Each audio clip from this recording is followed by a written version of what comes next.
welcome to the Season 6 premiere of Why Wasn't It Better? I am your host, Patrick Darms. And I am your newly updated, technology co-host, Anton Pras. Yes, this is the new version of Anton. We've upgraded him. Yeah, my voice sounds a bit clearer. We'll see how long this lasts. You got that new Wayland Yutani chip in your neck? Yeah, and I, for one, welcome our corporate overlords. Our corporate sponsors. We have a guest who is probably familiar to the listeners. He's been on this show before. Kai Wang, welcome back. Hey, Kai. Hey, thanks so much for having me. This is going to be a good one. It is going to be a good one. Even though I have to give a quick shout out to our producer, Eric Taylor, who wanted to be here but couldn't due to a scheduling conflict. It's a little bit of a disappointment for him because Alien is one of his all-time favorite franchises. He is here in spirit. Yep. Love you, Eric. Much like the ghost of Ian Holm, he is here in spirit, except the difference is Eric is still very much with us. Yes, and they should have might as well just dug Ian Holm out of his tomb, because that's basically what they did. We thought about creating a CGI version of Eric. I looked into it, and it would have been expensive and time-consuming. So the listeners are just going to have to settle without Eric being here today. We're going to make it up to Eric. We're going to have him on later this season, Anton. I haven't picked a movie for him yet, or should I say he hasn't picked a movie for himself yet. As technically, none of our guests are hostages. Kai is here willingly on his own accord, right, Kai? Send help. Yeah, Kai's here very willing because, of course, it is our Season 6 premiere. Very excited for that. Yeah, we're almost at 100 episodes. Really exciting times. Quick bit of admin before we get started. If you are listening on Spotify or Apple Podcasts, please go ahead and press that follow button. Give us a 5-star review. We're also on all of the social media spots, Instagram, TikTok, Twitter. And if you are really loving the show, you can support us directly by joining our Patreon community. If you do join and want to become a patron and give us money, you're going to get some cool benefits, like getting early access to episodes, getting ad-free episodes, and others. For more information, please check out the link in the show's description. Speaking of patrons, Anton, we have some new ones, and I wanted to give a shout out to them. Daniel, Paul, Taylor, Nathan, and Kai, who happens to be here. Kai, thank you for supporting us. We appreciate it. My pleasure, boys. Keep up the good work. Thank you. We appreciate every single patron. I do want to put this out there for any listeners who are just popping this on. If you are freshly tuned in, here's my challenge for you. Send us a DM that you're following us on our YouTube and our Instagram and Spotify, and I will send you freshly baked cookies within the first 2 days of the recording being released. So, you know the deets. Let's see what happens. Quite an offer. So wait, if I DM you, will you send me cookies? Sure. Okay. I mean, I don't really see a downside to me trying. Yeah, I mean, those were literally my only terms. So anyone that loves a good loophole, let's go for it. Kai, do you have anything to plug before we get started? No, I'm strictly here for the culture and for the love of the game. Brilliant. All right. Today's episode is going to be covering Alien Romulus. This episode is going to be released in the first week of October. The film will have been out about a month and a half at that point, right? And it may be on streaming by the time this comes out. I'm not exactly sure. Have they announced when this is going to hit streaming? Because I think it's just about out of theaters by the time we're recording this. I haven't seen any announcements, but I wouldn't be shocked if we logged on now. I mean, it's probably going to be on streaming by the first week of October.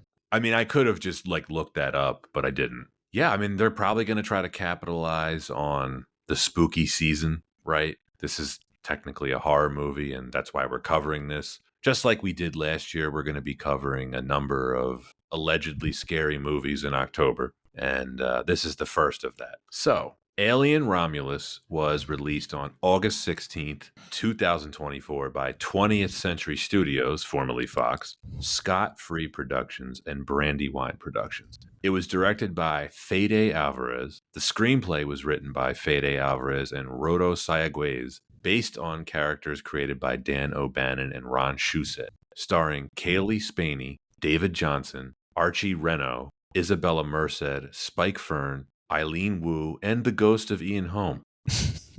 The budget was $80 million, and as of this recording, it has made $314 million at the box office. So pretty successful, all things considered so far. Anton, why was this movie chosen? We've talked about the Alien franchise before. This is a very, very popular franchise. Very dedicated fan base that loves them some xenomorphs. Now, I think all of us have a very unique relationship with the Alien series. Pat, can you tell us a little bit about your relationship?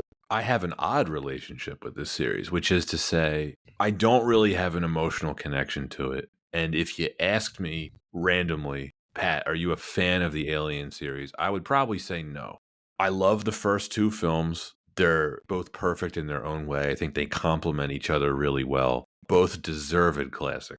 I've seen the first two Alien movies quite a bit, and rewatching them both to prepare for this episode, my love for them only grew. But I love the first two movies as films, not as Alien films. I don't really have any love for the so-called like Alien series as a whole, if that makes any sense. No, that makes sense. You're not a xenomorph head, but you do like these films in that series. Yeah. I like the first two. We've reviewed, I think, two of them? Yes. Two films in the series previously on the podcast. Alien 3 and Prometheus. I didn't care for either one of them. Alien Resurrection I thought was awful. Alien Covenant I thought was awful. Alien versus Predator was okay, and the second one was awful. So not a very high batting average. Yeah. I mostly pretend that the rest of them, except for the first two, don't exist. Mostly. Yeah, it's a good way to avoid disappointment. Honored guest Kai, what's your relationship with the series? I would consider myself a fan of it, kind of like the opposite of Pat. I think I'm a fan of the aesthetics of H.R. Geiger's vision, first and foremost, because I think ultimately that's what really drew me to the franchise. Funny enough, when I was in like 5th grade or something, the first one I saw was Resurrection, and that left a really deep impression on me, even though in retrospect it wasn't like a really good movie. But that really ignited my love for the xenomorph and ultimately caused me to start looking into some of H.R. Geiger's other artworks as well. I've seen almost all the movies. The only one I haven't seen is Alien 3, but based on what you said, it doesn't sound like I'm missing too much. And I think all the ones that I've seen have been really great in their own way, if not purely just for the way they're filmed or just the aesthetics overall. Exciting. I mean, just to throw like my history in it, I'm a fan. Big fan of sci-fi. I'm a nerd. So I definitely have my hat thrown into the ring to talk about this film and my, shall I say, nerdy qualms with it. But why don't we take that bit of a segue to get into the production history for the film? Really quick, though, before I forget, I do want to give a shout out to the original Alien vs. Predator game on PC. Awesome game. Oh, love it. This film, production history. By the way, this is what they're calling this an interquel, which is a term I had never heard before. Yeah, it's I think most people call that filler. That's another way of putting it, yes. Yeah, some people call it Cyndaquil. Is that a Pokemon? Oh, yeah. Yes, of course it is. It's a Johto starter. Oh, yeah. Anton and I have been talking a lot about Pokemon cards recently. A lot. You guys collecting? Oh, we sure are. Oh, yeah. As I look over at my stacks. I can't tell if you guys are fucking with me right now. No, we're not. We're not. Okay. I have a bunch of Pokemon cards, actually framed, hung up in my living room. I got some graded ones right here. No shit. Yeah. Yeah, I've got a couple ones here that I've been saving. New packs that I picked up from Dollar General. Anything original 151, I usually keep. Yeah, let it be known, listeners, if I pick up anything on my table, it will show you I'm a huge nerd. So just putting that out there. I feel like if you're listening to this podcast, you're at least a nerd for movies, right? Yeah, no, that's fair. You're not just going to, go to your podcast and like, you know what, I think I want to listen to today. I need to hear a podcast about Final Fantasy, The Spirits Within. I'll say this is not a podcast for like casual fans of anything. We knew the audience we wanted to hit when we started this podcast. I mean, like, you don't listen to film discussion unless you actually care about the film. Yeah, that or you're a real glutton for punishment. Anyway, production history for Alien Romulus. After 20th Century Fox was acquired by Disney, it was officially confirmed at the 2019 CinemaCon that future Alien films were being developed. In March of 2022, it was announced that Fede Alvarez would write and direct the first film after pitching his own story. And it was said to be, quote, unconnected to the previous films in the franchise. Yeah, right. With the project set to be released on Hulu in the United States. The idea of an Alien film centering on younger characters was inspired by a deleted scene from Aliens that was later restored in the special edition. Alvarez explained, quote, "There's a moment where you see a bunch of kids running around the corridors of this colony, and I thought, wow, what would it be like for those kids to grow up in a colony that still needs another 50 years to terraform? So I remember thinking if I ever tell a story that in that world, I would definitely be invested or interested in those kids when they reach their early 20s, end quote. I don't know why he just didn't make a movie about the kids in that colony, but whatever. That would have been the prequel to Aliens. It would have made a lot more sense than this. But I don't want to reveal my opinion on anything yet. I don't know if that was an ironic statement or... It was not ironic at all, actually. It's like would have tied into the second movie way more than this one does.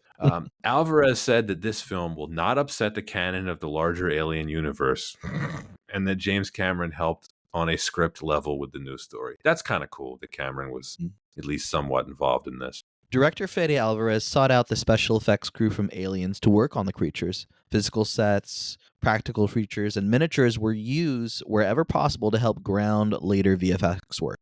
The film's practical animatronic creature effects were created in collaboration between special effect companies Legacy Effects and Studio Gillis, both selected due to their staff's prior history with the Alien series. Legacy Effects is a successor to Stan Winston Studios, who worked on Aliens, while Studio Gillis is a successor to Amalgamated Dynamics, who worked on Alien 3, Alien Resurrection, and the 2 Alien vs. Predator films. Principal photography took place in Budapest from March to July 2023, and around the same time it was announced that the film would be given a full theatrical release treatment. Recently at the LA premiere, Ridley Scott explained that the initial cut Fede Alvarez submitted was too long, and when asked how long it was, Scott declined to comment. And as of this recording, the film is enjoying pretty strong reviews, sitting at an 82% Rotten Tomato score. And that is the production for Alien Romulus. So, as they say in space, interquels can't hear you scream. I don't believe they can. But before we do, we will take a quick break as we hear from our sponsor. Today's podcast is brought to you by Sprizzy. Looking to skyrocket your YouTube channel's growth? Meet Sprizzy, your video's ultimate matchmaker. Their tailored ad campaigns connect your content with viewers who are already looking for videos like yours. With Sprizzy, you're not just getting views, you're gaining subscribers who are genuinely interested in what you create. Are you ready to boost your reach? Visit Sprizzy.com today and let's launch your channel to new heights. Sprizzy, the smarter way to promote your YouTube channel. Now that we're back, gentlemen, it's time to talk Why Wasn't It Better? Alien Romulus. Number one, I would like to begin with the story. And just for the record, I have seen this movie 3 times in its entirety now, which is quite a lot for a newer movie for me. Usually I only go to the theaters once, but this movie I found curious enough to see it thrice. It has a curious lack of originality. It relies heavily on fan service. I think that's clear. Now, the subjectivity of that, I think we can get into. If you were going to break down the plot of this, right? Like what happens before the events of the film, right? The company, Weyland-Yutani, they find the alien drifting in space from the original film, apparently not dead. They reverse engineer black goo from the alien after they kill it because it apparently wakes up first and trashes most of the space station Romulus, right? And then they use the black goo to artificially create face huggers. That sounds about right. If we really wanted to distill it to its core elements, that sounds about right. And to distill it into its black gooness. Well, that's what happens prior to this film's plot, right? Mm-hmm. We have to reinterpret the ending of the first film. That bothered me a little bit, but I can overlook it because I think like most of us, and I know Eric would dispute this if he were here, because it's not technically shown in the film. But at the end of the first film, I just assumed Ripley killed the alien when she blasted it with the shuttle engines. I think we all thought that. Very safe to assume, but it was also very safe. I thought it was obvious. But was it also safe to assume in Halloween H2O when Jamie Lee Curtis cut off Michael Myers' head that Michael Myers was finally dead? I'm going to take your word for it on that. The answer is no, my friend. That happened in Friday the 13th, too. And what's his name? Little Corey Feldman killed Jason. And they were like, nah, not so fast. So this is how our xenomorph lives. This is how these horror franchises work. At the end of the day, you only die if the studio wants you to die. That's correct. 90 the studio years. did not want this alien to die. In the very beginning of this film, right, when they show that the company is recovering like the body of the alien, it's in some kind of like cocoon thing. It's not exactly clear how that happened, but I guess you could chalk it up to the alien, some kind of defense mechanism that it does or something. I don't know. Like, if they wanted an alien, why wouldn't they just go back to LV-426? Well, because reasons. I feel like they just really wanted that Easter egg aha moment for people to be like, oh, that's where the alien went. Yeah. That's what it felt like. I remember watching like the first 2 minutes of the movie and being like, there's no way they found the original alien. Like, what would the chances be of finding a rock in space and being like, oh shit, this has the alien we want in it? Yeah, it's pretty random. Yeah, they find that, but they don't find Ripley Shuttle for another 37 years or whatever, or Look, 57 years, whatever. It was very clear. It's like the set of SNL where they're holding up the white signs with a cue card, the white cue cards that are painted on. Except it's just the producers on set holding up these signs, and they say, "Your assignment is clear. It's fan service. Make people nostalgic." It does feel like a fan film the way it starts. It also, I can't help myself but always like wonder about these plot elements. When you're watching Aliens, right, and the company, they find Ripley Shuttle drifting in space after 57 years. Mm-hmm. They hear her story. They seem pretty skeptical because they're like, I don't know, like we've had a colony there for like 20 years and no one's ever like run into one of these things. Obviously, if you go back to the events of the first film, they knew something was on that planet, right? Because they sent the Nostromo was like going by and they put ash on the Nostromo to try to recover it, and they said the crew was expendable. It's never really clear how much they knew about these creatures, right? Now, if you take Prometheus into account, they knew all about them. Of course, that was after those two films had been made. But this film establishes that the company knew quite a bit about these creatures, right? Now, how much of that information was lost when the Romulus crashes and gets destroyed, who knows? But it does make me think about aliens when it doesn't really seem like they know much about the aliens. Yeah, it's funny. We just talked about Stranger Things, and when there's a bit more of an unknown, it's a bit more interesting. When we compare like season 1 and an expanded universe at,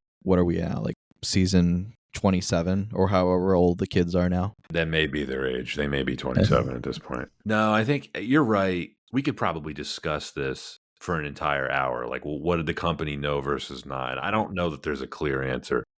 The one thing, though, I think with this film's plot that I really found confusing, and it was, they didn't have to mention this. If you remember later or midway through the film or at some point, Ian Holmes' character Rook is explaining the Nostromo to the characters. And he's like, yeah, it was destroyed and there was one survivor. There's no way they could have known that there was one survivor because this is decades before they find Ripley at that point. It's a very strange thing to put into this film. Very strange. Unless the Ian Holmes bots are interconnected somehow. Maybe, but like it still doesn't explain how at the beginning of Aliens, they didn't know that Ripley had survived until they found her. I don't know. Look, I'm just going to call it now. In the sequel series, that's like, it's going to be a streaming series, right? For the Alien series. Is it a sequel to this? I believe so. Like it's continuing the story, and I think it's going to address that because they're like, well, it's a bit of a plot hole, but let's address it. Address it or ruin it? I mean, 'tis in the eye of the beholder, right? I'm sure it'll go just as smoothly as the Star Wars streaming series have on Disney+. Womp womp. Speaking of prequels they could have done, so the original Alien, right, the big Jap, wakes up, kills a bunch of people on the space station, right? And then like the survivors manage to kill him and they leave him from the ceiling like bleeding out, right? That would have made a cool movie. I would have wanted to see that. Yeah, that would have been way cooler. But then you wouldn't have had the we're totally going into a haunted space station shot. It's true. Yeah. You're right. Jinkies, Scooby. It's xenomorphs.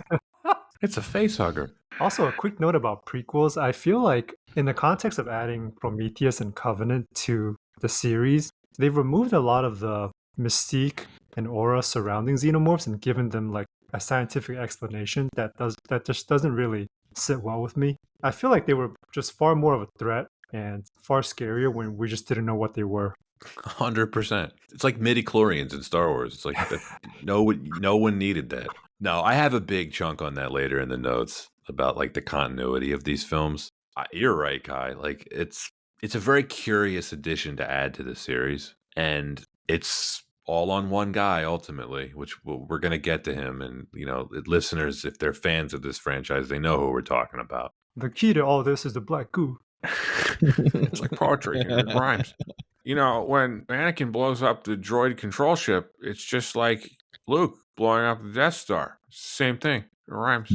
They must have had lunch. There's a lot of callbacks to the previous films. A lot of them felt shoehorned in. We don't have to go through every line, but the main one when what's his name? The android. Why am I blanking on his name? Andy? Yeah, Andy. Mm-hmm. He's like, get away from her, you bitch. He just looks uncomfortable delivering the line. Yeah, so I could almost picture him like looking over at Fede Alvarez, like, do I have to say this? And Alvarez is behind the camera, like, Mickey Mouse presses his button on the intercom. Say it. Yeah, it's a lot of fan service, right?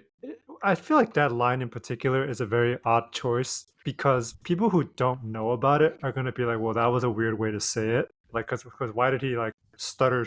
Why did he stutter through it so awkwardly? And people who know about it are going to be like, well, why would you desecrate such an iconic line? When I saw it in the theater the first time, like several people groaned. They were like, ugh. It's cheesy. I mean, this whole film is just very much a whole bag of Cheetos, Cheese Whiz, what have you, whatever processed cheese product. It's... Oh, Anton, are you souring on this? I mean... Is that a souring I hear in your voice? I feel like I'm just tired of all the pandering where we could have fun, nostalgic moments that don't necessarily have to be a bastardization of films that we previously loved and enjoy. I agree. I think I'm in the minority on this, though. A lot of people really seem to like this film. I'm one of those people who likes this film, but it definitely could have been better. And I think something that would have really made this a better movie is just if the studio had the confidence to let this movie stand on its own two legs instead of hitting us over the head every couple of minutes with, yo, remember this? This happened before. Make sure you remember that. The member berries thing? Yeah. I mean... They literally threw in like the corpse of Ian Holm. Like how much more? Wait, we got a whole section on him. Yeah. Hold off on it for now. I have a couple more questions about the plot because I actually am curious about this. I don't know if I missed this or either of you picked up on this. So Rain, Andy, they join this group of fellow miners, right? They're on this like mining colony. They don't want to work for Weyland-Yutani anymore. They're going to get off. They're going to go to this, I guess what like the planet equivalent of like Florida is, because they're like, it's just sunny all the time. It's the sunshine state. But we need cryo fuel to get there. And this abandoned space station, which is like right above us, has enough cryo fuel. So we're going to stop at this space station, which is abandoned, pick up cryo fuel, and that'll give us enough gas to get to Florida. Are they the only people on this planet that are aware that this like space station is just floating above them? Or like, how do they find out about it? That's the thing I missed. From what I recall, I think they might have been the first to notice it. Hence the sense of urgency for why they got it. There was like, you're either in or you're out. That makes sense. Yeah, and there's a lot of pressure from the ex-boyfriend dude who's basically just strongly being like, yeah, we need you to come with us. He's just a jerk. He's less of a jerk than his friend Bjorn. Could anyone understand what he was saying? Yeah, like no, I needed subtitles. That's something else. Kai, you and I were talking before the recording about like the necessity of going to the theater anymore. My wife and I watch pretty much everything with subtitles at this point at home, and like I needed it here because I didn't understand what he was saying. I swear, at some point in the late 90s, early 2000s, it's like suddenly everyone forgot how to like mix audio in a movie. I read somewhere that our generation is like they use subtitles for everything now, just like for necessity or maybe just habit. I don't know. Whether it's in English or not, I'm subbing it. Did you notice they were using motion trackers in the first half of this film, and then they just disappeared? Then it's just gone. I forgot all about that, to be honest. Yeah, they just vanish from the movie. Maybe the batteries died. I don't know, but they kind of vanish. Now, speaking of the motion trackers, though, the whole retro futuristic set design of this movie, fantastic. I think it's the best thing about the movie, how it looks. Incredible. It's a absolute. If you're gonna find any reason to watch this movie, visually, it is a treat. It really is. Oh, it's an amazing aesthetic. It was jaw-dropping to see how much Fede and the whole team were able to recreate that vibe, and in a really authentic and fun way. Yeah, it's like they took all the interior design from Alien and just turned it up to 11. I thought it was wonderful. And it fits in with the first two films aesthetic-wise. I think that's probably the best thing that Alvarez and the production team did, Anton, like you were just saying, is like, even though this was made, holy crap, I mean, the first movie is almost 50 years old. We're coming up on like 50 years old, and the aesthetics of it fit right in. And that's not easy to do. You know, if you think about, I mean, I don't want to rag on George Lucas again here, but the aesthetics of the prequels don't mesh very well with the original trilogy in a lot of parts. You're like, well, how does that technology work with this? It doesn't. And here, it's the total opposite, where everything feels like it's part of the same universe. I will say, I think the technology in like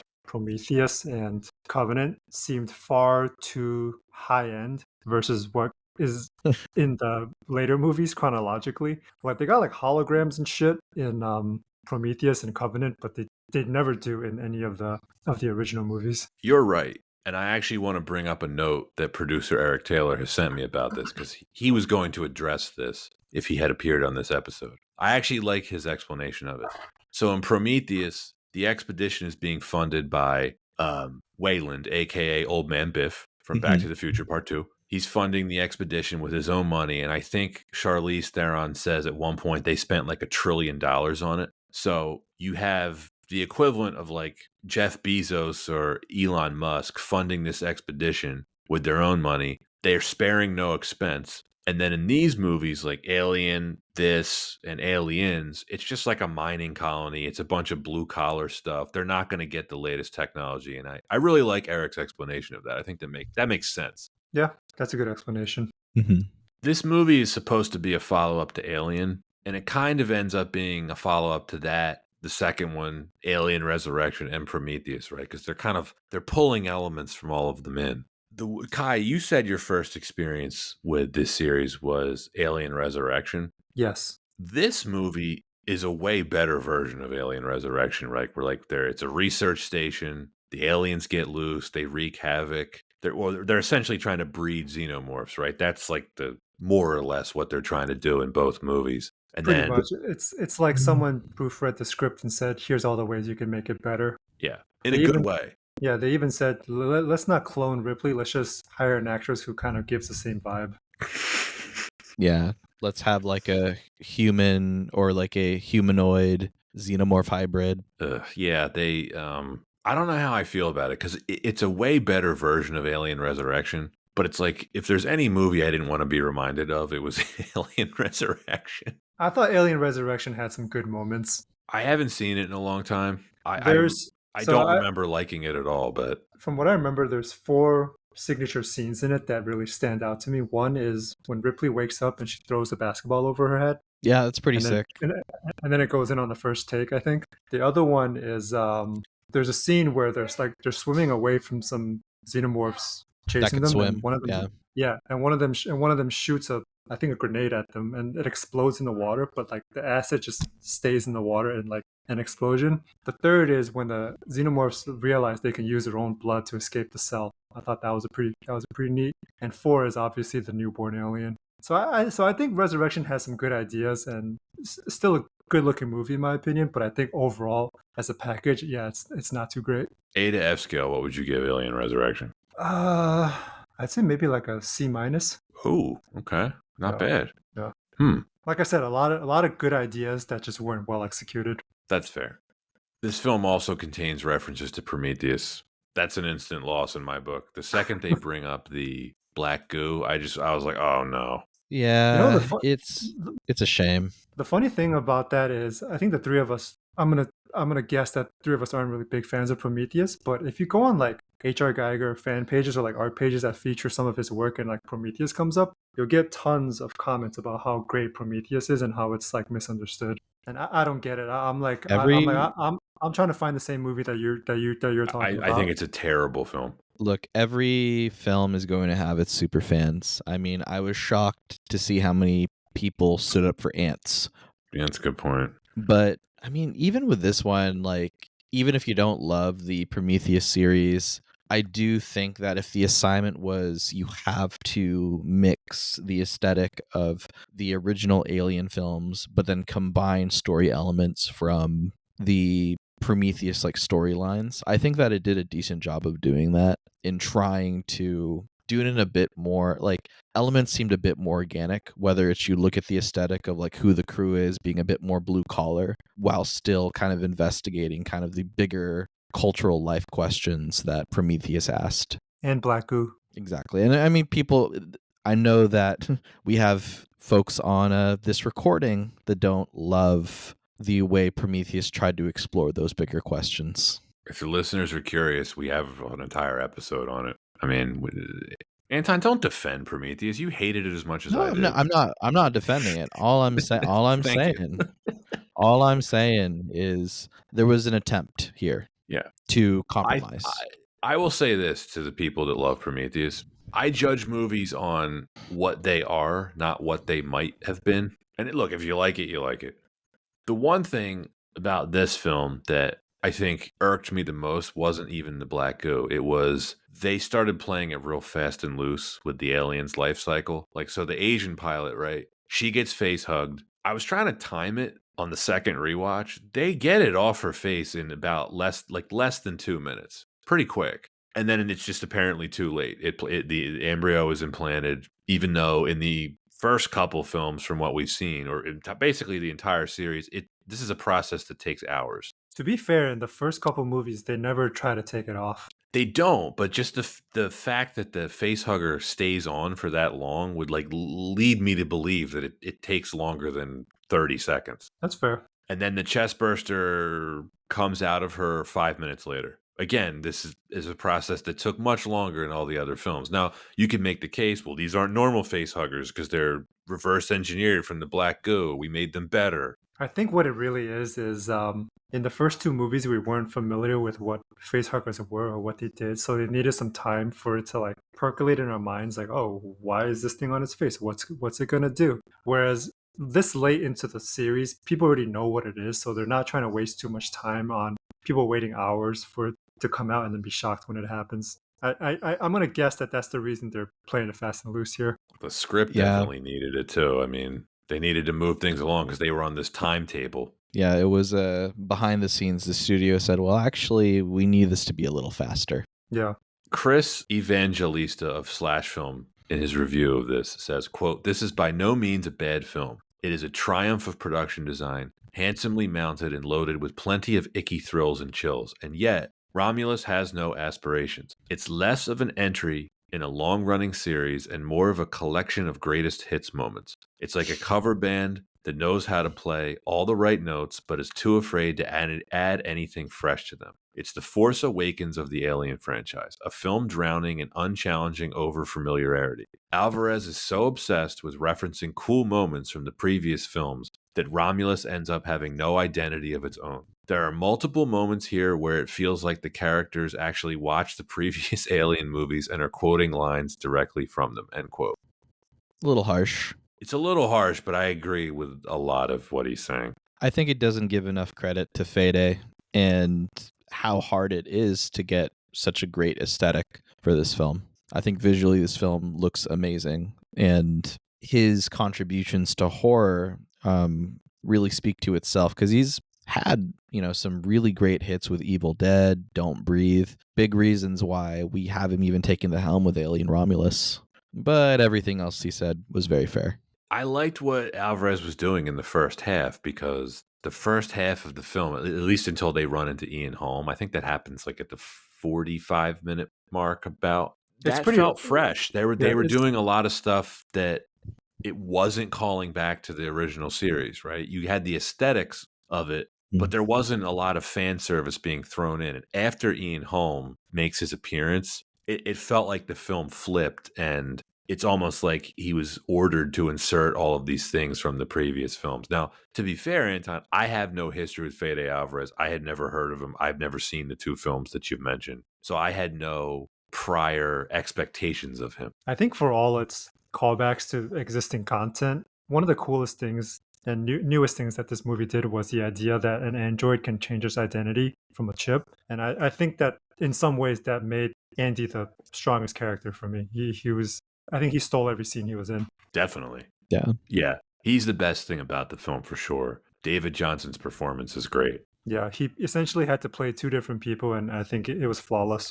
Yeah, it was the more fascinating question to me, which is how does AI evolve? And we've seen a lot of AI across the different films with all the different androids, and even the android. We did have a moment of android with android conversation in this film, so I feel like exploring that in humanity was actually really, really exciting, and he really was, Andy really was the moral center of this film. A couple times I got a lost about like which chip did he have in his neck, because you know how they kept swapping it out. There was a couple scenes where I was like, oh wait, which version of Andy is this? Oh right, it's the competent one. Okay. Oh, it's the simpleton.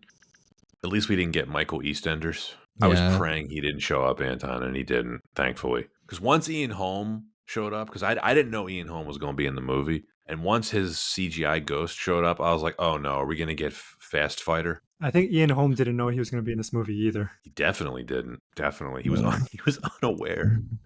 I've also seen a bunch of tweets about how the writers asked ChatGPT to make a screenplay based on Alien Resurrection, and Prometheus. It's kind of funny. It did kind of feel like that in parts. Just to kind of touch on the use of Ian Holm again, I was looking at other uses where estates allowed like the likeness of famous actors for whatever purpose. I think the weirdest one I've ever seen is Orville Redenbacher's commercials. Like, they just look gross. I can't even think of any. Wait, like the popcorn guy? Yeah, the Orville Redenbacher popcorn guy. They like completely brought him back for some commercials, and it looks freaky. I'll have to look that up. I don't know. I don't think I've seen it. Anton, is the prequel comic to this film out yet? No, it is not.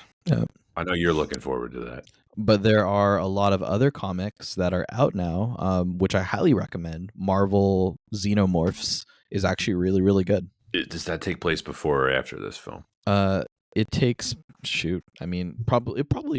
it takes place before. If I were really thinking of it critically, but like, no joke, give it a read. Just like any other Alien work, like a lot of the written stuff is far more fascinating than the very linear storyline we get with the Alien films. With the fan service in this film, did you feel that it was too much, Anton? Well, yes, it was very heavy-handed. The last new movie that you and I reviewed, which was Twisters, one of the things we found refreshing about that is that there were virtually no callbacks to the first film. And like, this is the total opposite for me. So maybe that was in my mind when I saw this. I had just seen what you would call legacy sequel that didn't really have a lot to do with the film that preceded it. And this film was doing everything possible to latch on to the 2 films that it's supposed to take place between. Yeah, I don't know if it's the use of all of those callbacks as a crutch that is so unappealing, but I know that's a lot of it. I feel like when you look at a film like Twisters, which not a, amazing film by any means, but even when you look at it structurally like that, as being able to stand on its own as a film with no lines that are necessarily callbacks or no images other than the Dorothy that we saw in the beginning of the film. Right. It's not really leaning on the first film as a crutch. And I feel like this, along with Force Awakens was already mentioned, everything is just too reliant on past films versus standing on their own legs. I'm going to hazard a guess that they were extremely heavy-handed with the fan service because in some ways this is a bit of a reboot for the franchise, and they felt that they needed to really play it safe in order for it to be successful so that they can continue making these movies. I think in some regards, I don't think the callbacks made it a better movie, obviously, but I think that it helped assuage some of the business decisions that these studio execs might have had to make in order to even put this movie out. Yeah, I mean, it was for sure deliberate, right? They were just like dial up the nostalgia factor. That's probably what people want to see. And it's been successful so far. So, I mean, it's not I something that don't I I don't care love that. for, but I don't love yeah, it. I don't love it, but a lot of people do. So, I will say, as a reboot that's supposed to like give a shot in the arm for like a franchise that was kind of like slowly, I wouldn't say it was like forgotten, but like not many people were like really talking about it. I definitely say that it was successful and that it's just garnered more interest in Geiger, Xenomorphs, and Alien again. Lately, I've been surfing eBay to find some figures to add to my collection, and a lot of the prices have gone up. I just paid like $350 for a 22-inch tall figure that retailed for like $150. So I mean, damn. the market speaks. So Okay. So, I believe we finished reason number 1. And let's get into the second reason, which is the second half. We were sort of already getting into this a bit, but the second half of this film does feel different from the first. The fan service that was going on. It really reminded me of a dark ride at a theme park, like Pirates of the Caribbean or something similar, where you're traveling through and you're seeing bits and pieces from each film. Like here we have the pulse rifle, and here we have the hive from Aliens, and there's the elevator, and it's the same flashing lights and the same klaxons. And I almost jokingly envisioned Ian Holm narrating the ride. Like, and if you look to your left, you'll see the blue laser from the first film. That was used as sort of a warning signal to all the eggs. There's no eggs here. It's just a hallway. We have to remind ourselves that there actually was a Disney alien experience at Disney World. Yeah, you told me about that. I was in Disney World when it was there in the 90s, and I never went on it. I'm kind of upset. They had to change it up so fast because it just horrified children and the adults that experienced it. That's the whole point of it, though, right? It's a horror thing. But I see why they got rid of it, right? It Yeah, doesn't fit the Disney brand. you know what's funny? it's That wouldn't be the first time that they had to change something because people were scared of it. The original Kenner toy from 1979. Whenever that toy was in a shelf, no one would go in the aisle because people were so scared of it, including adults. So they actually pulled it from shelves because it was affecting the sales of other toys. that's actually pretty dope. Yeah, I've been looking for a complete 1979 Kenner toy, but they're going for like $1,000 plus. Sounds like the original Jawa toy from the first Star Wars. I'm seeing one for $689. Is it complete with box? No, it's not complete with Yeah. box. It's loose. It's just Yeah, the toy. Well, no, sometimes they're missing like the back spike or like the dome is usually missing too. I'm seeing one for $919. I'm pretty happy with the one I got. It's pretty massive and it actually comes with a retro box that's the exact same as the Kenner box. Sounds like a better deal. All right. Do you guys want to talk about Ian Holm now? If we have to. We have to. We can't not address it. He's in 2/3 of the movie. It's awful. I can't believe they did this. I think the worst part is they already had a guy playing two characters, aka Andy. They could have eliminated Ian Holmes' character completely and just had corporate Andy take his role and just do everything he was supposed to do, which was basically just exposition. Complete exposition dump. Yeah, there's no way that the studio can admit that this was just an attempt to nostalgia bait. I think I hate it more than most people do. This seems to be the biggest backlash against the film. I found it downright repulsive because the rest of the movie has great effects in it. There's great practical effects. There's really good CGI throughout the film. This just looks bad. It's definitely the uncanny valley. Every time they And try to mix CGI humans in with like real actors, it just never looks right. no, they've They never tr- really gotten it right. Like they tried it with Grand Moff Tarkin, that looked ass. They tried it with Leia, that looked ass. Oh, when she turns around, she's like, Yeah, it looked like a PS4 cutscene. They did it with Tony Soprano's mother, looked ass. oh, yeah. Oh, I forgot about that one. That was terrible. But this one, Kai, you brought up probably the worst thing about it is because I would have been a little bit more forgiving if it was just a cameo. But he really is. He's like the fourth biggest character in the film. Yeah, He just keeps popping up on the TV screens. everyone else in the crew dies off, and it's just Andy, Rain's ex-boyfriend, whose name I can't remember, and Ian Holmes. It's them four in the entire movie. Oh, and the pregnant lady. Right. Yeah. It's also, he gets a death scene, like when the space station's crashing, they like cut to him, his character like being destroyed. It's like you don't have to do that. It could have been anything, like you said, Kai. It could have been a computer. It could have been another android. It could have been anything but this. Like, he's basically treated like a cut-rate James Bond villain. It's mind-boggling why they chose to do this. Well, you can thank Ridley Scott for that because it was his idea. Was it really? Yep. I got a whole section about Ridley Scott next. But yeah, it's not well executed. It's awkward to see him because he's dead. And also, it's an exposition dump. Like, I think you mentioned this, Kai. Like, that's why I made the joke earlier about him narrating parts of the ride. Like, he really is narrating, like, oh, yes, the Nostromo exploded. There was only one survivor. We were able to save. And he, like, when he points to the alien, he's like, if you look upwards, you'll see the dead carcass of the alien hanging from the ceiling. Look, it just feels like you're going through the tutorial section of any video game, and that's his character. I was getting really big Half-Life vibes. When he keeps popping up on all the monitors? Yeah. Oh, like the G-Man in Half-Life? Exactly. That's a good one. It also made me wonder about the first film, because the crew is pretty surprised to discover that Ash is an android. And in this film, it sort of suggests that this one was like a multi-production model. Now, obviously, he's not Ash. He has a different name, which is Rook, but I don't know. The Ian Holmes model must be the one that they use for nefarious purposes. Oh.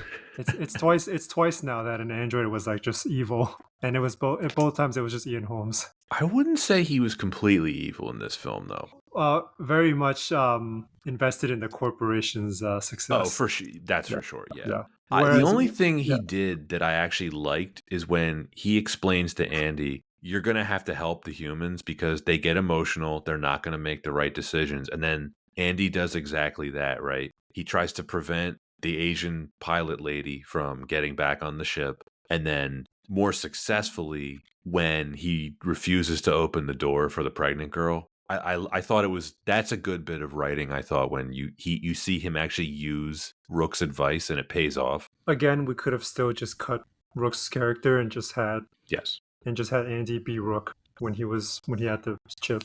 I will defend no other part of it. Yeah, if there was ever a very clear why wasn't it better, this is a pretty striking reason. It's just so easily fixable, right? This was such an easy thing to prevent, and it didn't add anything to the plot. When this comes out on streaming, I wouldn't be surprised if people start making no Rook cuts for this movie. Like, they just cut all Rook parts out and just give his lines to Andy via ChatGPT or something. Just deep fake it. It's a missed opportunity for me because in the first half, I really did think we were getting something different. And then in the second half, you get Ian home, you get the, alien theme park ride experience where you get all the greatest hits being played by the tribute band. But also, this series has really fallen into the redundancy of predictable endings. As soon as we know there's a female lead, which is pretty much every film in the series, we know exactly how it's going to end, right? We know, like, I already knew exactly everything that was going to happen in this movie. Everyone was going to die except for the female protagonist and maybe either part of an android or a complete android, right? Mm-hmm. They could have done anything and still managed to deliver a really great original Alien film. But the fact that Alvarez chose to stick to that template, I don't want to criticize him too much because maybe he didn't have a choice. Maybe he was given that mandate by the studio, right? Like, you can make an Alien film as long as you have a female protagonist that looks vaguely like Ellen Ripley, as long as you have a synthetic, and as long as everyone else gets killed, you can make the movies. Maybe he had to deal with that. I don't know. But either way, that's one of the things I just found disappointing about this film is they could have done something new with the story and they didn't. I agree with you, but I'll also say this. If we didn't have this template where like certain story beats have to be hit in every movie, would it still be an Alien movie? Yeah, I think so. Yeah, I think so. Yeah. Because I feel like if you don't do these things, and again, I agree with you. I'm just kind of playing both sides here temporarily. If you don't have these alien-specific story beats, doesn't it kind of just become like a generic space thriller? I think that's where you kind of have to ask that question and challenge a director or writer to figure out ways to use this amazing creature, right? Because he's a xenomorph, this very amazing, like, just killing machine that has so many different purposes and ways to be able to write it into a story, whether you want it to represent the hubris of man, nature versus nurture, has science gone too far? And I'll say it again, you can kind of point to the way that either the comics are written or the way that stories are written in general for science fiction, that there's more than one ways to tell a story. And especially with something like the Alien franchise, I feel like just treading on the same linear storyline or the same story beats, it's just boring. Yeah, it's fair. Because I feel like if you really think about it, all the main Alien movies are like the same exact story over and over again. Exactly the same. Even Prometheus, which, defenders of that film will try to tell you, well, Ridley Scott tried to do something different by exploring the origin of man. It's like, well, what happens at the end of Prometheus? It's the female protagonist with the head of an android and everyone else got killed. To give credit to Prometheus, that one didn't have an alien die in an airlock. No, that's true.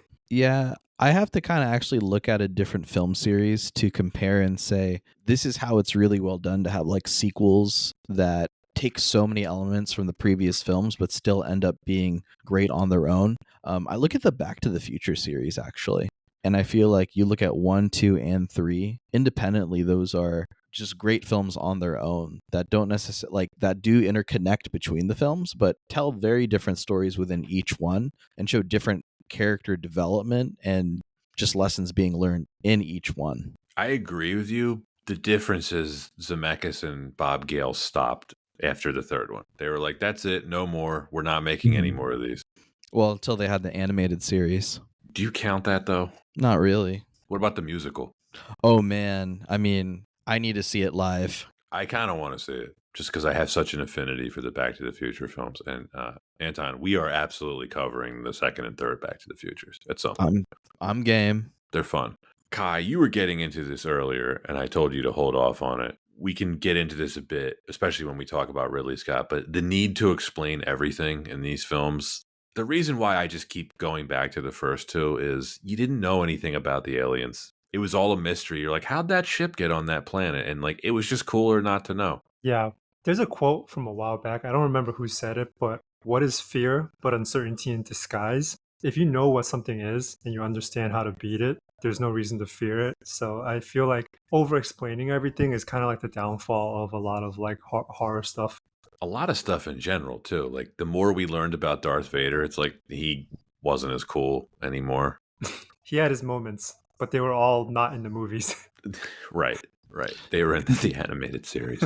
I think it's the more that we stay away from what's grounded or what's solid in like character development, because xenomorphs themselves don't actually have a lot of like character development or character to build upon that any world building would kind of make sense for them, versus you take someone like Michael Corleone and you build upon his storyline over the course of films, it makes sense and it actually builds so much more richness and depth. Did you just compare this film to The Godfather? Just to make sure to show a comparison of what's good and what isn't. No, you're absolutely right about that. Yeah, this film, great trip down memory lane, but what does it add to the overall series? Nothing.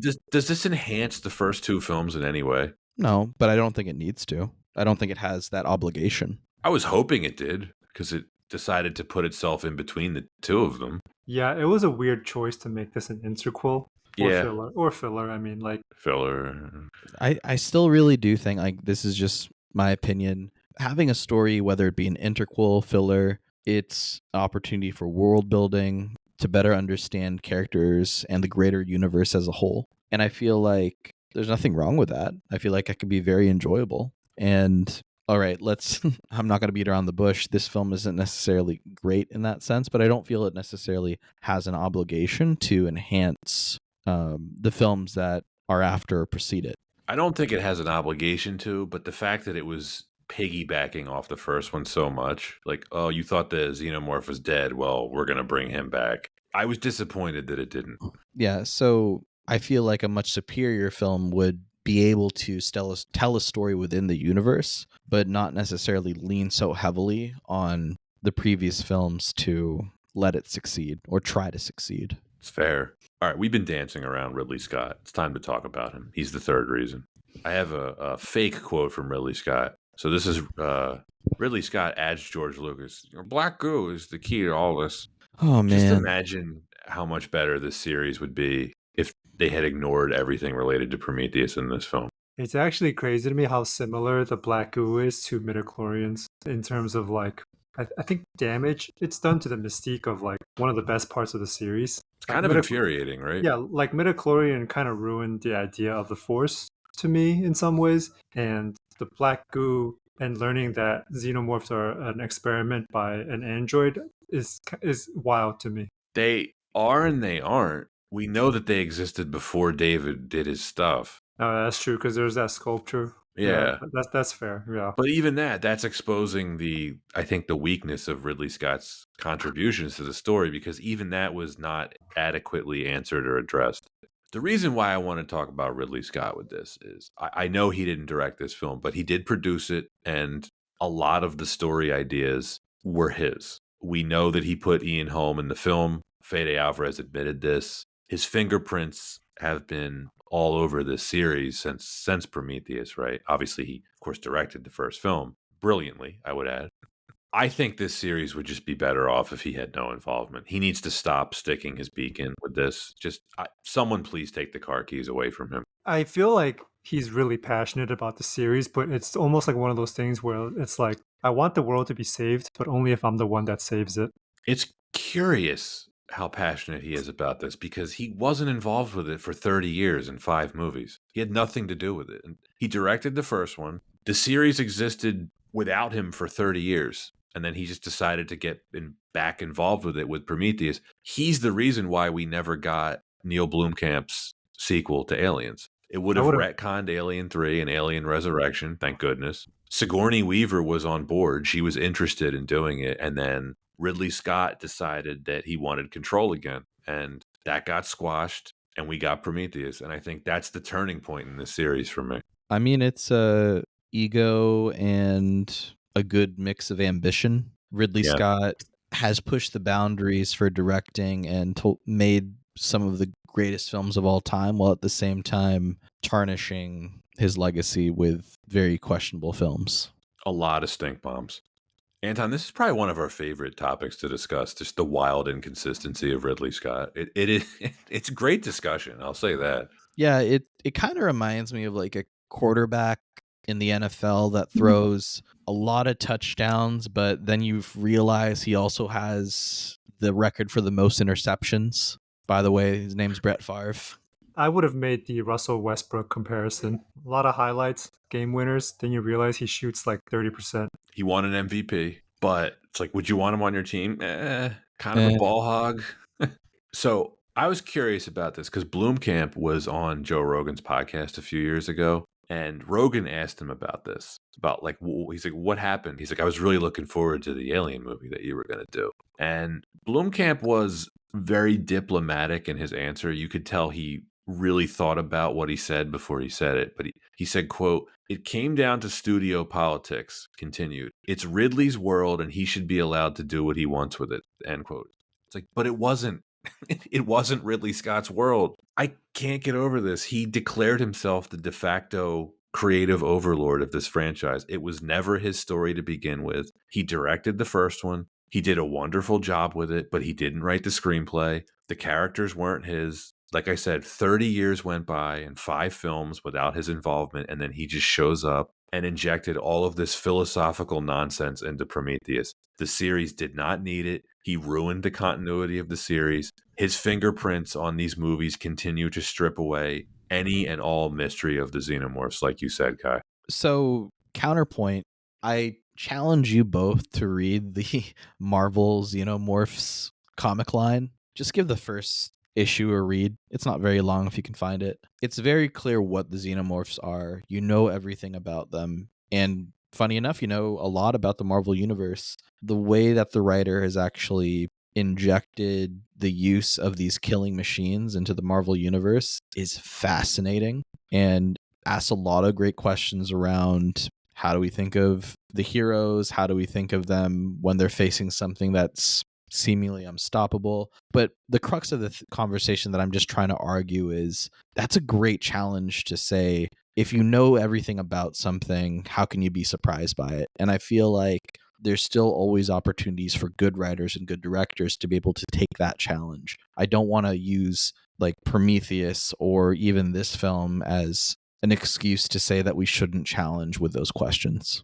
I would read it if you sent it to me, but they're not. I don't consider stuff like that to be canon. It's just not in the films. But it doesn't have to be canon. Can't No, you it just doesn't have to enjoy a be canon. story? No. It's not that you don't have to try to explain all these things. I just, like, in my personal views on this series, they worked way better when they were just simple monster movies and there wasn't a lot of thought involved. When I saw the first couple Alien movies as a kid, I never came away thinking, like, what does this have to do with the origin of man and our place in the universe? I really hope someone comes along and takes a crack at that. I'll also say I never thought to myself, I'd love to know where these things come from, because I think it's just much more enjoyable if we don't understand them. But I see your point, Anton. I just don't think their origin story is very well told. I think it's something like it's the same challenge with how do you write Superman if everyone knows exactly who Superman is, what his origin is, and what his power level is. Same thing with Batman. How do you continuously make movies that feel fresh or storylines that feel fresh? And I feel like that's where you have great writers that can redefine and make you say, like, these are my expectations. I didn't expect that out of what you revealed. So I feel like the more that we have that opportunity, it's just better for us as fans to just embrace that. Yeah, I think it's tough with the aliens though, because they're not characters. They're just monsters. As a side note too, I want to touch on the Superman and Batman thing real quick. I think I actually don't think Superman as a franchise and character works very well in the modern world.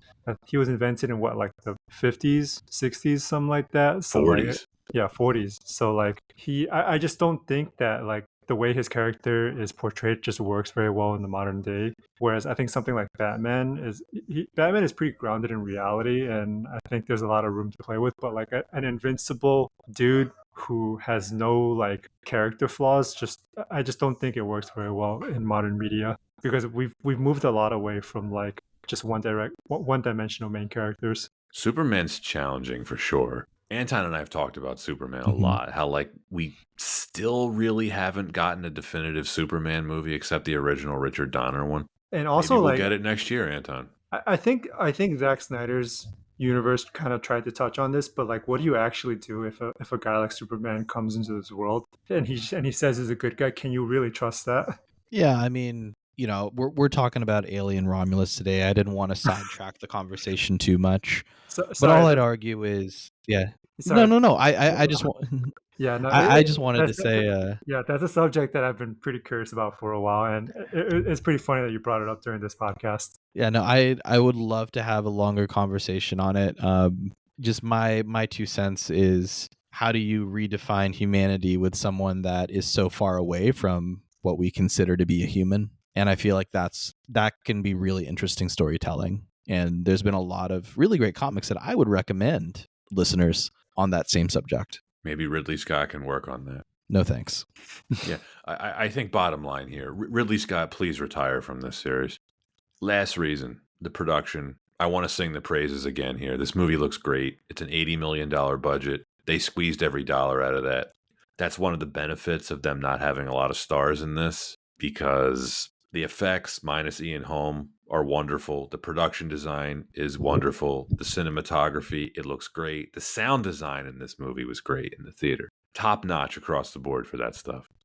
The aliens themselves look really good. You could tell it was a lot of practical effects used there. Same thing for the offspring, is what that newborn creature at the end is called. It's completely unsettling. It's just a Hungarian basketball player in a suit, and it's creepy. It really is. It really is. It's very haunting stuff. Sorry, I also just thought of the band The Offspring as you said that.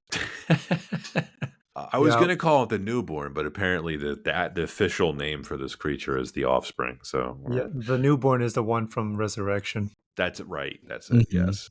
Just like with the chest burster earlier in the film, it grows to 7 feet tall in about 150 seconds, but that's what this film's doing.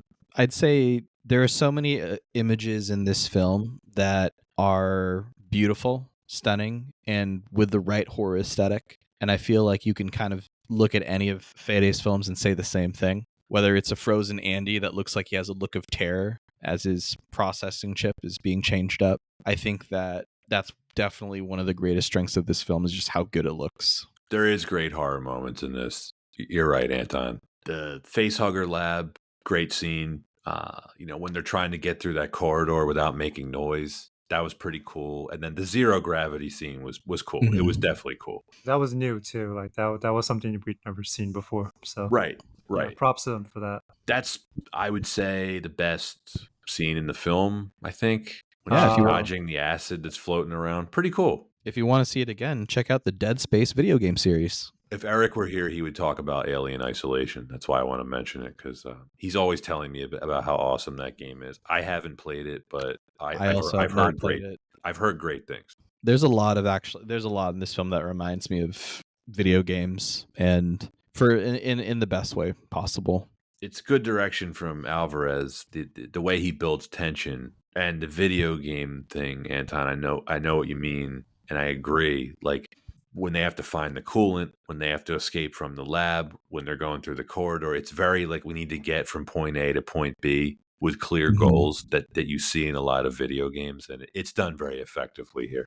Yeah, you have the tutorial robot helping you out all throughout. Oh yeah, on the monitor? Yeah.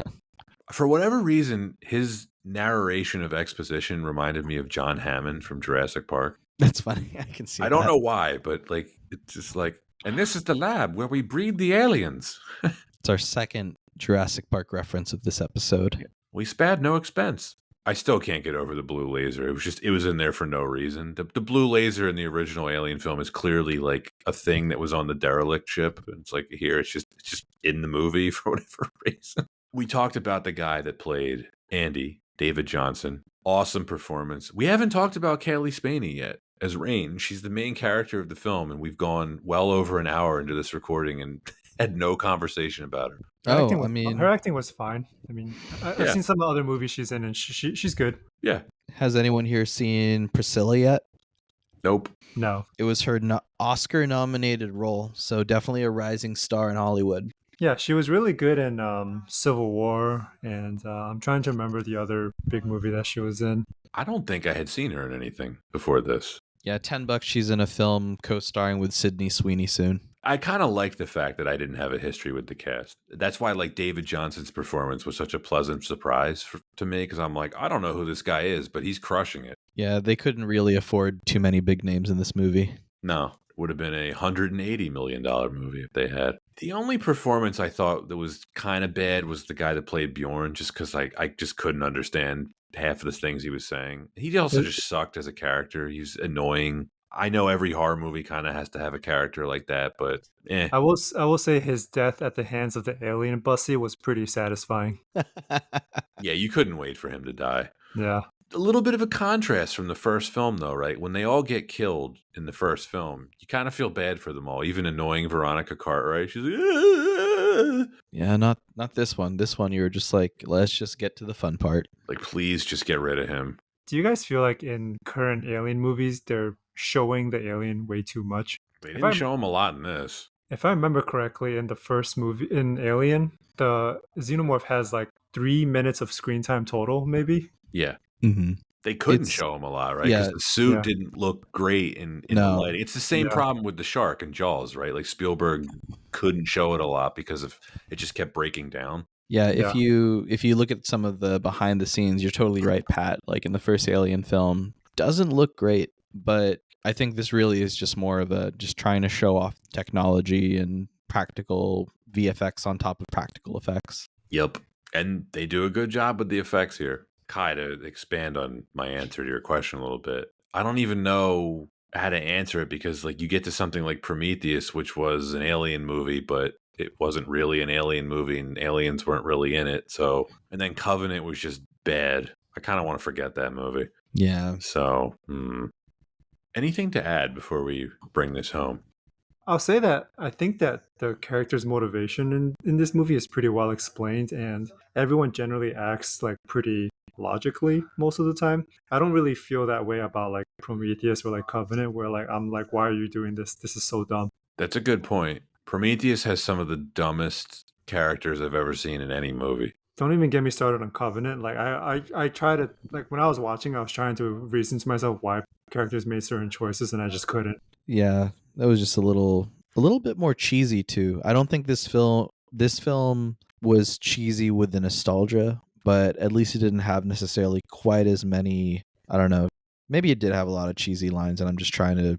I'm just definitely had trying to cheesy defend lines, it but because it different kind of cheesy lines though. you had Rook repeating Ash's lines like, "You have my sympathies." It's like, oh, come on, Yeah, you don't have to do that. And I'm just reminded of the Prometheus line where it's Idris Elba's character just starts singing, "You love the one you're with." I had completely forgotten about that, and thank you for reminding me. Alien Covenant, is that Ridley Scott's worst film? Was that actually by him? Oh yeah. I think Is it worse than Hannibal? Might be. ooh, that's hard. I would rather I don't know if I'd rather watch Hannibal than Covenant. I think I would, just for how goofy Anthony Hopkins is. I would have much more table. I would have much more fun watching Hannibal than I would than I would Covenant. That's for sure. Point. Yeah. That's my point. I mean, Ridley Scott, yeah, well, we'll get to him. We're covering Napoleon in a few weeks. Oh, you'll get yours, Ridley Scott. Kai, have you seen Napoleon? No, my friend told me it was bad, so I didn't go see it. Your friend's right. It is a very bad film. Anton hasn't seen it yet. I'm looking forward to Anton being tortured by this film. Yeah, I was pretty disappointed because I'm generally a fan of Joaquin Phoenix's work, so I did want to see that, but yeah, he told me it was butt. So, did you ever see Beau is Afraid? No, is that good? I liked it. Very unique film. Not for everyone. All right, gentlemen, let's bring this home. Give our ratings. Did we like it or not? Kai, you're the guest. Would you like to go first? Sure. Even though I said a lot of bad stuff about the movie, I think overall it was a good movie, and my wife and I really enjoyed ourselves at the theater. That being said, yes, it rides too heavily on the coattails of movies that came before it and doesn't quite do enough in the originality department. Are we doing scores now too? Yep. For that reason, I'd probably give this a B-, some in that area. Did very well commercially. It's enjoyable, looks good. Just could have been more, I think. Mm-hmm. I think there is a lot you could do with this universe. I mentioned this in the intro. None of the films apart from the first two do anything for me. Oddly enough, I think this is the best of the sequels besides the first. I'm talking other than Aliens. This is definitely the best of the sequels. I think it says more about how low the bar is for me. I would rank this behind Alien and Aliens, but far behind those two. I just would have liked this more if it was a standalone film that wasn't connected to the first two films. I liked the two main performances. David Johnson's great. Kelly Spaney was fine. I think it's saved by some good horror moments, and the production values really are top notch apart from CGI Ian Holm. That was just terrible and silly and unnecessary. The final act was a big letdown for me. There's way too much fan service. I felt like I was on a theme park ride, just watching bits and pieces from the other films, and it was being played by a tribute band. That's very, very apt criticism. I think as an Alien film, it's just about average. It's a competent tribute band. I give it points for being better than everything else, but the likelihood of me ever revisiting this anytime soon is very slim. Despite it being an interquel which tries to wedge itself between the first two films, it doesn't add anything to either one of them. From a story standpoint, I think it fails to do pretty much anything new to justify its existence. I give this movie a C rating. I think it's average. The more I thought about this film, the more I thought of just the comparison to, let's say Toyota was coming out with a new car line and you test drive it and you realize it's just a Highlander at the end of the day. Like, has all the same features, everything around it, the chassis, but the direction of it. I think like the film itself, Fede really knows horror. And then with that same comparison, you have some new elements that kind of look at the car and say, okay, there's some new elements here. If you can kind of like strip it to its bare bones, it has like a really solid core, which is knowing its horror roots and being able to, when it can, stick to that effectively. And I feel like that because of that aesthetic, it really did draw me in. And I feel like with that, it is undeniably also because it's calling back to the films that it leaned heavily on that are great. And I feel like if you follow that same beat, of course, you're going to tell a story that's compelling, that will draw people in. But for those of us that have known those original films, it just kind of comes off as extreme pandering. So I don't love sequels like this. I think that they're just not that interesting. But I feel like it's not a horrible film. I feel like it's serviceable. And I know that there's no way they're not going to continue to make films like this. So despite that, and despite all the fan service injustices, I give this a very solid C+. Are you saying this movie is like a Lexus? It's like everyone really loves the LFA, and they're like, we're gonna make a new one, and they're like, oh, this is just like an LFA, but you 3D printed it. It's a tribute band. Well, that's it for Alien Romulus. Kai, thank you again for joining. Thanks so much for having me. It's always a pleasure. We're gonna have you back very soon. Very soon. Yeah. Have you watched Moonraker yet? No, I'm watching it tomorrow night. I can't wait for you to experience Moonraker. Oh, it's full of wonder. Oh yeah, Anton, I watched Goldfinger the other day. Okay, all right. Really getting into it. Yeah, I think it's my second favorite Bond movie. Have you, what percentage would you say do you have left of the remaining Bond films to watch? So I've seen all the Brosnan and all the Craig ones. I've seen I've seen 2 Connery ones and one more one. And no Daltons or Lazenby. Yeah. Have you seen From Russia with Love? No. Well then. Gonna have to. Yeah. My favorite one is still Casino Royale with Daniel Craig. It's a good choice. Might be Moonraker by the time this is all said and done. I'm kidding, it won't be. There's no way Moonraker will be your favorite. You know what? Goldfinger can't be my second favorite because I think my second favorite is GoldenEye. Not a bad choice either. Yeah, my favorite is still always going to be The Spy Who Shagged Me. What is your favorite Bond movie, Anton? I won't tell yet. Oh, okay. I told you mine. What the hell? Like there's still so much more fun conversation to be had with Bond. All right, fair enough. It's Moonraker, isn't it? Dang it. It's just, Kai, however crazy you thought The Spy Who Loved Me was, Moonraker is dialed up to 15.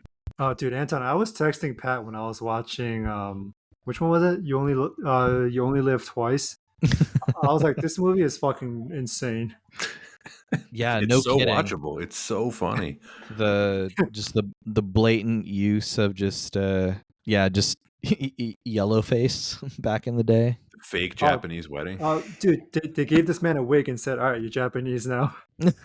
And like how he's bearing. He's just hunched over in certain scenes. He's just nodding. It's like, wow. He's like, literally had no bearing on the plot whatsoever. Let's continue this discussion on the Moonraker episode because it is going to be delightful.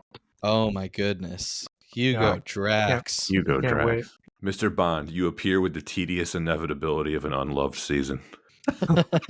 So good. Incredible. All right. Well, that's it for Alien Romulus. That's it for our season premiere. Next week, listeners can expect to hear Fatal Attraction. That's a good continuing our spooky season. Lego. Prime Michael Douglas. That's right. Prime horned up Michael Douglas, who nearly ruins his life. We'll see you next time on Why Wasn't It Better?